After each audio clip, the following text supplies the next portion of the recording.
जय हिंद। इस वीडियो में क्लास 10th गणित समांतर श्रेणी का क्वेश्चन करेंगे एनसीईआरटी किताब से। क्वेश्चन नंबर 17 से तो पहले वाले में 16 तक हो चुका है। यहाँ पर बोला है कि एक स्कूल में विद्यार्थियों के वायु प्रदूषण रोकने के लिए स्कूल के अंदर व बाहर पेड़ लगाए गए। यदि निर्णय लिया गया कि प्रत्येक कक्षा के प्रत्येक अनुभाग यानी प्रत्येक विद्यार्थियों को अपनी कक्षा की संख्या के बराबर पेड़ लगाना है। उदाहरण के लिए कक्षा 1 के अनुभाग को एक पेड़ लगाना है और कक्षा 2 के अनुभाग यानी कक्षा 2 में जो स्टूडेंट है उसको 2 पेड़ लगाना है। कक्षा 3 में जो विद्यार्थी है उसको 3 पेड़ लगाना है, इत्यादि। ऐसे कक्षा 12 तक के लिए चलता रहा। प्रत्येक कक्षा के 3 अनुभाग है। इस क्लास के विद्यार्थियों द्वारा लगाया गया कुल पेड़ों की संख्या यानी सम ऑफ निकालना है। अगर आप समझ गए, जैसे मान लीजिए क्लास 1 है, इसमें 3 स्टूडेंट हैं। क्लास 1 में 3 स्टूडेंट, इतना तो हिंदी समझ जाओगे ना यार। 3 क्योंकि अनुभाग मतलब विद्यार्थी होता है, प्रत्येक में 3 अनुभाग है, स्टूडेंट लगाएंगे। और प्रत्येक कक्षा में 3 अनुभाग हैं यानी 3 विद्यार्थी हैं। एक अनुभाग को 3 पेड़ लगाना है यानी हर विद्यार्थी को 3 पेड़ लगाना है। प्रत्येक कक्षा में 3 विद्यार्थी हैं। हाँ।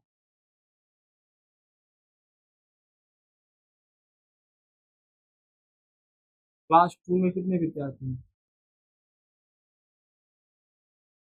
क्लास 2 में भी 3 विद्यार्थी। यहाँ पे देखो, यहाँ पे एक चीज बोला है, प्रत्येक अनुभाग को अपनी कक्षा के बराबर संख्या के बराबर पेड़ लगाना है। कक्षा 1 में, उदाहरण के लिए कक्षा 1 में का अनुभाग 1 पेड़ लगाएगा, कक्षा 2 का विद्यार्थी 2 पेड़ लगाएगा और कक्षा 3 का विद्यार्थी 3 पेड़ लगाएगा, इत्यादि। ऐसे कक्षा 12 तक के लिए चलता है। प्रत्येक कक्षा में 3 अनुभाग हैं। तो इसमें ध्यान से देखो, इसमें अगर 3 विद्यार्थी हैं और हर कक्षा के हिसाब से पेड़ लगाना है, तो जो पहली क्लास में पहला 1 पेड़ लगाएगा यानी 1 का गुणा होगा तो 3 आ जाएगा। यहाँ पर 3 विद्यार्थी हैं, लेकिन जितनी कक्षा में रहोगे उतना पेड़ लगाना है। यहाँ पे 2, क्लास 2 में है तो 2 पेड़ लगाएगा यानी 3 लोग हैं। ये भी 2 पेड़ लगाएगा, ये भी 2 पेड़ लगाएगा, ये भी 2, 2 2 4 2 6 यानी 2 का गुणा होगा। उसी प्रकार देखो, जो क्लास 3 वाला है उसमें भी 3 विद्यार्थी हैं, तो 3। अब देखो, 3 कक्षा वाला 3 3 का पेड़ लगाएगा यानी हर कक्षा का अपने हिसाब से पेड़ लगाएगा ना। जो 4 क्लास वाला तो 4 पेड़ लगाएगा। यहाँ पे 3 का गुणा होगा तो कितना हो जाएगा? 9।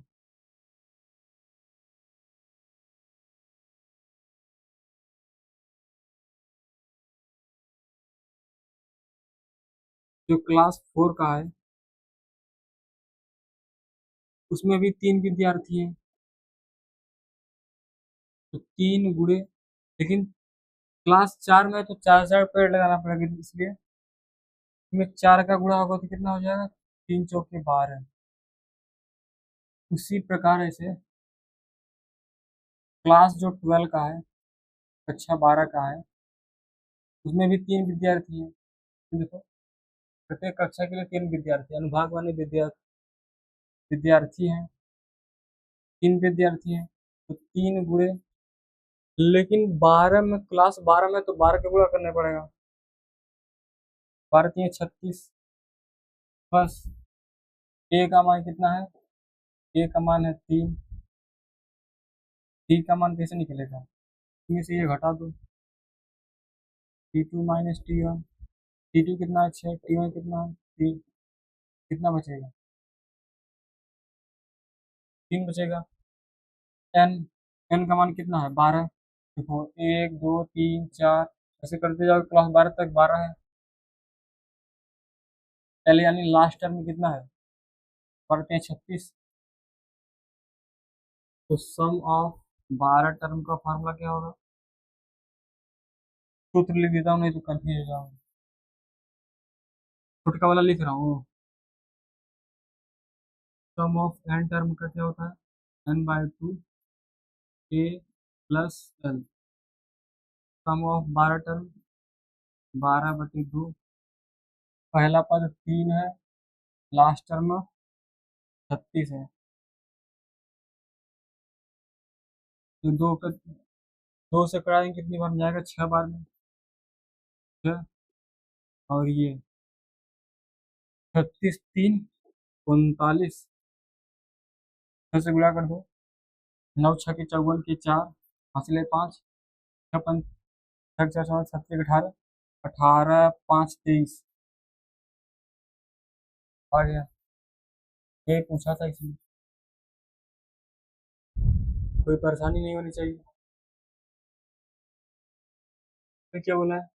केंद्र ए से बाहर करते हुए बारी बारी से केंद्र ए से ए और बी लेते हुए त्रिज्याएं 2.5 1 1.5 2 सेमी वाले अर्धवृत्तों वाले वृत्त को खींचकर एक सर्पिला बनाया गया है, जैसा कि आकृति 5.4 में दर्शाया गया है।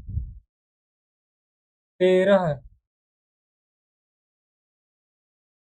क्रमागत अर्धवृत्तों से बने इन सर्पिलों की कुल लंबाई ज्ञात करना है। एन का मान कितना दिया यहाँ पर? एन का मान कितना दिया है? यहाँ पर कितना दिया? 13। एन कितना हो जाएगा? एन का मान तो हो जाएगा 13। ठीक। अगर आप ध्यान से देखो, मैं आकृति ये दिया था ना, तो अगर आप ध्यान से देखो तो अर्धवृत्त ये बन रहा है जो बोल रहा है।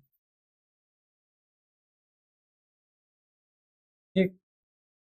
तो अर्धवृत्त का परिमाप, जैसे वृत्त का परिमाप क्या होता है? वृत्त का परिमाप क्या होता है? होता है 2 पाई आर। मैं कहूँ अर्धवृत्त का परिमाप क्या होगा? अर्धवृत्त का परिमाप तो 2 पाई आर है। अर्ध माने इसका आधा कर दो, तो आधा करोगे तो क्या आ जाएगा? पाई। हाँ, बस यही ध्यान रखना।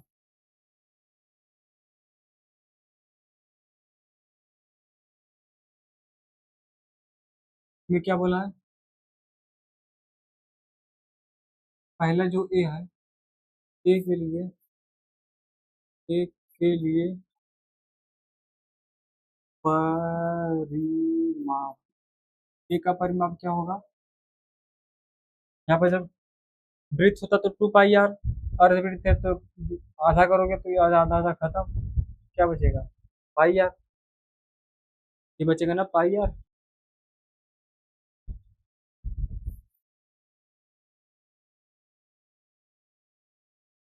पाई आर। पाई आर का मान कितना है? 2.5।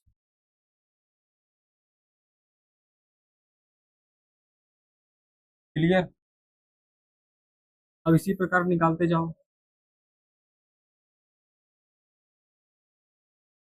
एक से केंद्र के बाहर बी क्यों लेते हैं? फिर अगला जो बी है, बी के लिए बी के लिए परिमाप, बी का परिमाप क्या होगा? पाई आर।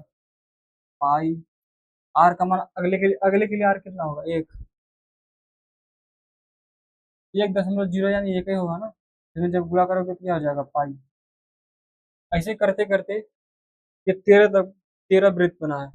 इसको क्या बोला है? इसको मैंने सर्पिले की कुल लंबाई ज्ञात करना है। तो यहाँ पर जो पहला पद कितना है? 0.5 पाई, ये पहला पद है। इसमें डी क्या होगा, T2 माइनस T1, T2 कितना है पाई, T1 कितना है माइनस 0.5 पाई।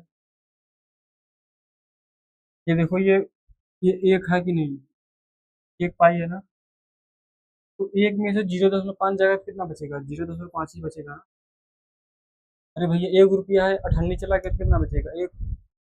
तो डी का मान कितना आ गया, इसमें से ये घटा दोगे तो डी आ जाएगा ना, क्योंकि ये दूसरा है जो सर्पिलाकार बन रहा था, ये दूसरे में से पहला वाला घटा दोगे तो डी निकल जाएगा।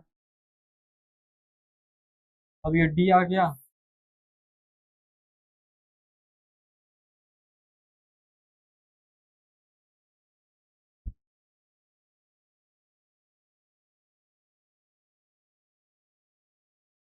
तो डी आ गया। अब सम ऑफ 13 टर्म का फार्मूला लगा देते हैं। यहाँ पे एन का मान 13 है, एन का मान कितना है 13। सम ऑफ एन टर्म का फार्मूला क्या होता है, n/2, 2a plus n-1 into D. Sum of N की जगह कितना रखोगे 13, एन की जगह 13/2, 2 गुणे ए का मान कितना है 0.5, 0.5 का मान कितना होता है, अगर मैं पूछ 0.5 का मान क्या होगा, 1/2, तो क्या लिख सकते हो, 0.5 है, इसको 1/2 पाई लिख सकते हो कि नहीं। इसका मान भी 0.5 आएगा, तो इसके जगह क्या रख देता हूँ 1/2 पाई, तो तकलीफ नहीं होना चाहिए। एन की जगह 13-1, डी का मान कितना है, डी का मान है 0.5, इसको भी तो ऐसे लिख सकते हूँ 1/2 पाई।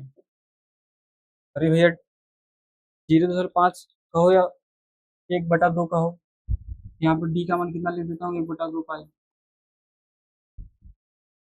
13/2। अब ध्यान से देखो, ये दो 1/2 से 1/2 गया, पाई प्लस 13 में से एक जाएगा कितना बचेगा 12 गुणे 1/2 पाई, 2 6 के 12, यहाँ पे 6 बचा, 13/2, देखो पाई प्लस 6 पाई, पाई प्लस 6 का 6 पाई, 13/2 गुणे 6 1 7 पाई। कुछ कटेगा नहीं, चल लिख दो, कैसे लिखे ऐसे लिख देते हैं आगे पीछे करके अच्छा लगेगा।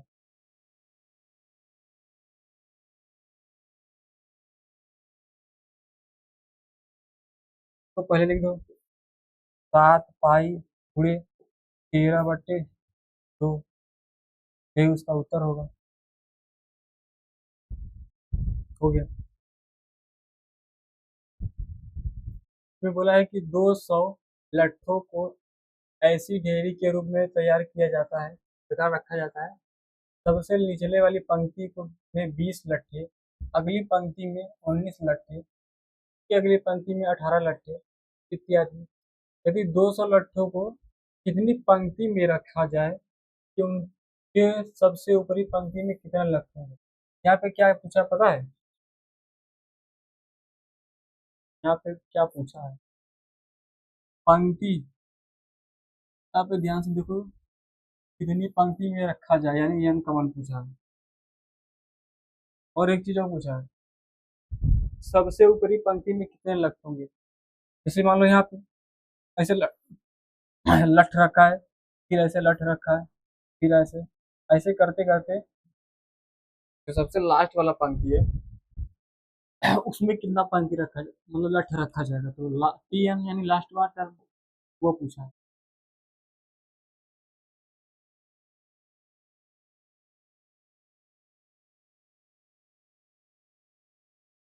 और फिर बोला क्या है, पहली पंक्ति में सबसे निचली पंक्ति यानी पहले पंक्ति में ए, ए का मान कितना दिया है, ए का मान दिया है 20, ठीक। ए लिखो या T1 लिखो, इसमें देखो 20 19, देखो इसको A1 लिखो, T2 कितना दिया है 19, T3 कितना दिया है 18, इसमें डी कितना है -1, T2 माइनस T1, T2 कितना है 19, T1 कितना है -20, कितना बचेगा -1 बचेगा ना।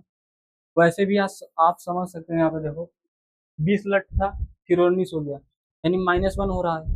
तो पहली पंक्ति में 20 19, तो पहला पद मान लो, फिर दूसरा तीसरा, तो डी निकालने के लिए T2 माइनस T1 कर दिए तो -1 आ गया। यहाँ पे जो दिया है ये सेम दिया है, सम ऑफ एन टर्म का मान दिया यहाँ पे 200। ठीक, यहाँ से कुछ निकल सकता है, देखते कुछ निकल लेता है। सम ऑफ एन टर्म का फार्मूला क्या होगा, n/2 a plus L. Sum of N term 200, N का मान पता नहीं, पहला पद कितना है 20, लास्ट टर्म ये ज्ञात करना है। ठीक, सबसे ऊपरी पंक्ति में और कुछ तो दिया नहीं है, तो ये देखते हैं। इधर का जब पीछे पूरा करोगे तो क्या हो जाएगा, 2 दूनी 400 N 20 plus L.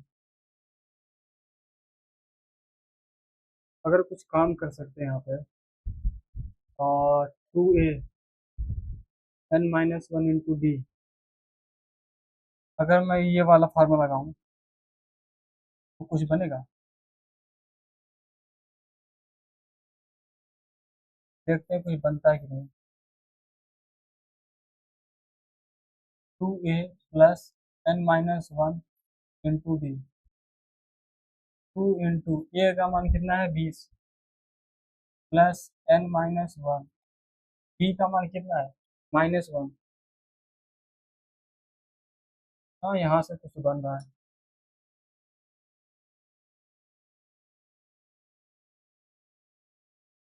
n/2 into, अगर मैं कुछ कॉमन ले सकता हूँ यहाँ पर, मैं भी नहीं ले सकता।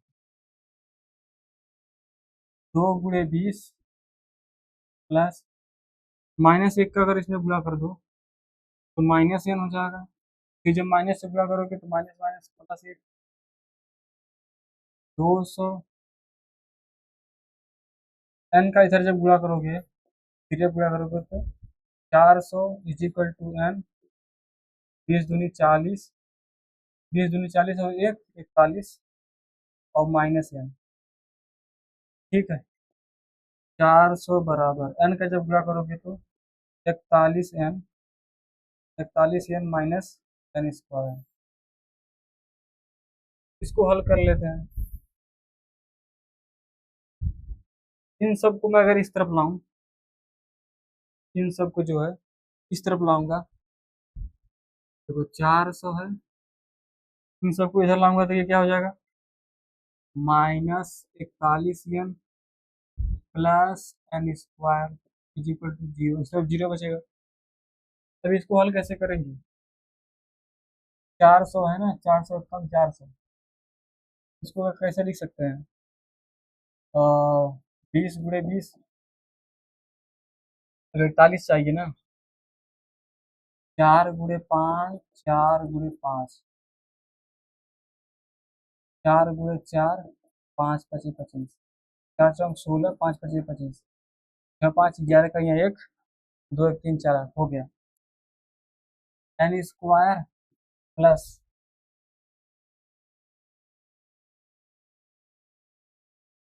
16 और 25,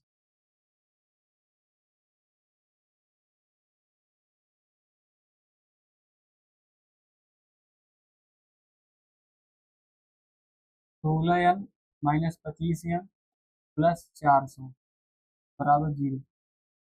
तो 16 और 25 को जोड़ोगे तो 41 आ जाएगा। n कॉमन लोगे तो यहाँ क्या बचेगा, n यहाँ पे -16 बचेगा। अगर 25 कॉमन लोगे तो यहाँ पे n बचेगा, और यहाँ पर माइनस का 16, ये माइनस माइनस प्लस हो जाएगा, फिर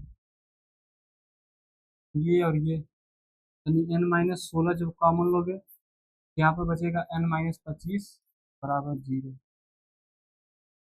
n-16 बराबर 0 को लेकर जो हल करोगे तो n बराबर 16।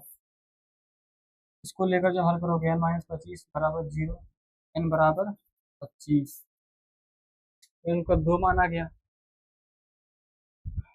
चलिए देखते हैं कौन सा मान सही है।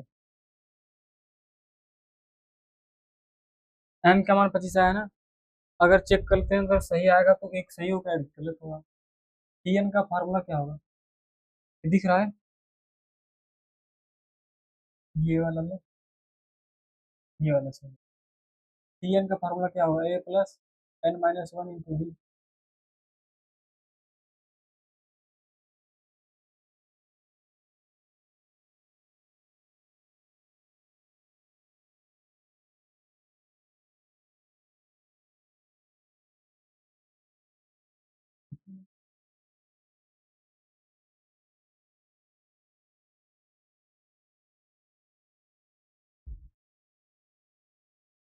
Tn का फार्मूला क्या होगा, a plus n minus one into D. ठीक, अगर मैं n का मान 16 रख रहा हूँ, अगर मैं n की जगह 16 रख रहा हूँ तो t 16 बराबर क्या होगा, a प्लस n की जगह 16 रख रहा हूँ, 10 minus one into D, a plus 15d होगा कि नहीं, ये चीज होगा ना। तो t 16 जो होगा, a प्लस a का मान कितना है, a का मान है 20, 20 प्लस 15 गुणे d का मान कितना है -1, d का मान है -1, तो 20 15, 15 कम 15 यानी -15, तो कितना बचेगा 5। यही पूछा था लास्ट टर्म। ये ध्यान से देखो, ये जो T16 ये सही है, ये गलत होगा। यहाँ पर n का मान कितना है, n का मान आया है 16 और Tn का मान आया है 5। दो चीज पूछा था ना, यहाँ पे देखो n का मान 16 आ गया और Tn का मान आ गया 5। और देखो अगर n की जगह मैं 25 रखूंगा तो देखो ये गलत आ जाएगा। जैसे Tn की जगह अगर मैं यहाँ पे 25 रखूंगा, क्या हो जाएगा, a प्लस 24d होगा कि नहीं, यही होगा ना। a का मान कितना है 20 प्लस 24 गुणे d का मान -1, तो 20, 24 एक का -24। तो क्या बताओ, ऐसा कभी हो सकता है कि लास्ट में -4 लठ रखो, ऐसा कभी होगा, नहीं होगा ना। लठ तो वो वास्तविक चीज है, जब रखते जाओगे तो अंतिम में वास्तविक चीज आना चाहिए ना। इसमें आ रहा है कि -4 लठ रखोगे, माइनस में कैसे आएगा कोई चीज, इसीलिए ये वाला गलत हो जाएगा। n का मान 16 अच्छा है, मतलब 16 राइट है, 25 गलत होगा। और Tn का मान आ गया 5 और n का मान आ गया 16। आलू की दौड़ में प्रारंभिक स्थान से एक बाल्टी रखी हुई है जो कि पहले आलू से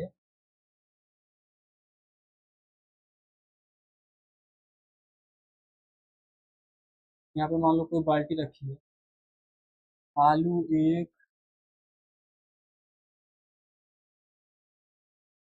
आलू एक,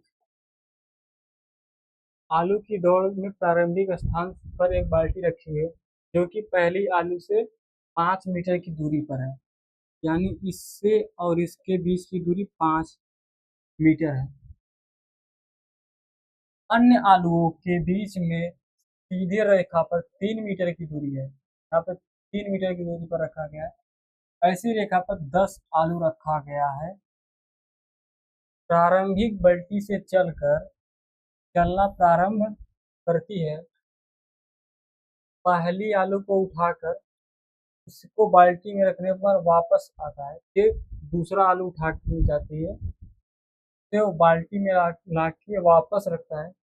ऐसा तब तक करता है जब तक आलू को बाल्टी में ना रख ले। कितने दौड़, यानी इसमें 10 आलू है, आलू एक, आलू दुई, आलू दुई, आलू तीन, पूरा 10 आलू है। इन दोनों के बीच में जो 3 मीटर बचे हैं, यहाँ पे देखो प्रत्येक आलू के बीच 3 मीटर का दूरी है, 3 3 मीटर का गैप है। इसमें बोला है कि ये दौड़ कर जाता है, आलू लेकर आता है, फिर रखता है, फिर यहाँ जाएगा, ये उठा के यहाँ पर रखेगा, फिर जाएगा यहाँ से लेकर यहाँ रखेगा। ऐसे करते करते पूरा ला के यहाँ पर रखेगा। यानी क्या होगा, सम ऑफ, यहाँ पे निकालना है, निकालना क्या है, सम ऑफ 10 टर्म का। ठीक, अगर आप ध्यान से देखो, एक चीज एकदम ध्यान से देखना, ये मिटा दो क्या, ये देखो ये घर, ये 5 गया। ठीक, ये देखो 5 गया, 5 गया, जो इसका पहला पद होगा T1, जो पहला पद होगा, देखो ये 5 गया, 5 मीटर गया, क्योंकि जो बाल्टी ये है ना, ये देखो ये बाल्टी समझो इसको, ये यहाँ से चला, पहला आलू उठाया, 5 मीटर चला, क्योंकि यहाँ से पहले आलू के बीच 5 मीटर है, फिर वापस आया रखा, तो यानी 5 गया, फिर यहीं से 5 मीटर आया, यानी कितना हो गया, 10 मीटर। अब T2 देखो, यहाँ से चला, यहाँ गया, यहाँ गया, तो ये 5 मीटर इतना दूरी गया, 5 मीटर ये है, और 3 मीटर ये है। ठीक, ये जाने में लगा प्लस, फिर वापस तो आएगा, यानी 3 आया, 5 ये आया, कितना हो गया, 5 3 8, 5 3 8 यानी 16। तीसरी कितना होगा, तीसरा वाला उठाने के लिए, 5 गया, 5 गया, फिर ये 3 गया, कितना दूर, 3 गया, फिर इतना 3 गया, ये इतना जाने में लगा, फिर जब इसको उठाया, अब वापस कैसे आएगा, तो वापस कैसे आएगा, 3 आया वापस, प्लस 3 आया वापस, 3 यहाँ का वापस, तो 5 यहाँ का वापस, कितना हो गया, 5, 5 3 8, 8 3 11, 11 दूना 22, दो ही चाहिए था, 3 बहुत ज्यादा हो गया। अब देखो ये कैसे निकलेगा, T1 आया है यहाँ पर, T1 आया है 10, T2 आया है 16, तो D कैसे आ जाएगा, T2 माइनस T1, T2 कितना है 16, T1 कितना है 10, 16 में से 10 जाएगा, कितना बचेगा 6, यानी D का मान कितना आ गया 6। यहाँ पे निकालना क्या है, sum of, sum of N term का फॉर्मूला क्या होता है, n/2, 2a plus n-1 into d. S n की जगह कितना रखेंगे, एन की जगह 10 रखेंगे, क्योंकि 10 आलू है ना, तो n/n, एन की जगह 10/2, 2 गुणे ए का मान, टी एन जो होता है वही ये होता है, ए का मान है 10 प्लस एन की जगह 10-1, डी का मान कितना आया है 6। अगर मैं इसको कटा दूँ, तो 2 5 10 5, और ये 10 दूनी 20, प्लस 10 में से 1 जाएगा 9 गुणे 6,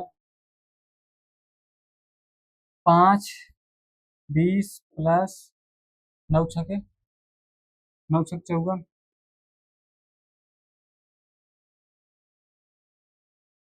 5 ये 20, और 54 कितना होगा 4, और 5 2 7 74, 5 से गुणा कर दो, जगह खत्म हो गया यार। एस एन बराबर 5 गुणे 74, 5 गुणे 74, ठीक है ना, 5 2 7, 5 चौके 20 पे 0, 80 2, 7 5 35 36 37, यानी 370 मीटर चलेगा वो, ये इसका उत्तर होगा, क्योंकि ऐसे ने पूछा था। और बचा है कुछ, तो जय हिंद, अपनी राय कमेंट में जरूर बताना, चैनल को सब्सक्राइब करना ना भूलें।